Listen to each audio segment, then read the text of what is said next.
Your e-drill is shipped to you with a rolling tool cart as seen here. Let's get inside this thing because there's going to be some items that we need in here prior to building the e-drill up and then giving it its first servicing. Key comes in the tool cart box. Open it up. Now on the back side, you'll notice right away we have our 5-step guide to successful fastener removal. We're going to be covering that a whole bunch during this training course. To unlock the drawers on the back here, lock, unlock, side to the unlock, it opens up.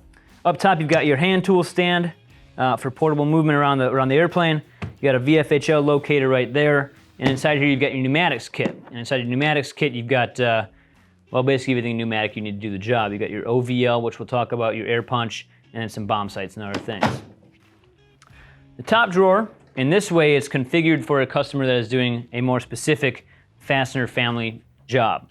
Right, so we've got mechanical locators used on the Joe bolts that are moving, and we've got flush head locator kit here for any kind of flush head fasteners they're doing. Now, these kits are configured in a way that you have everything you need to do that job. You've got your electrodes, and a guide and adapter, you've got your visual aid, and your air punch, and some other tools to help you do the job. Your box may be configured a little bit differently, with or without the kits. You may have it with our universal professional level system, which will just have a bunch of different size adapters, guides, and locators inside this top drawer here. Every toolbox you're gonna get is gonna come with basically the same thing. The next drawer down, we've got our hammers and punches. In this box, again, we've got a couple more extra guides needed for the job, but your box may be a little bit different. Third drawer down is our electrodes. This could be totally full. Again, this one is tailored more towards a specific job with certain fastener shank diameters. Fourth drawer down, we have our e-drill hand tool. Fifth drawer down, we've got our power cord.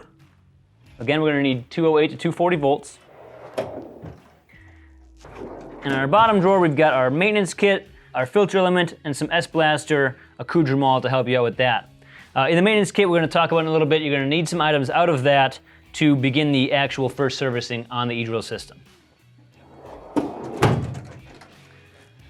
So now we've gone through the whole parts of the toolbox. Let's get into building the e-drill system and moving on with the day.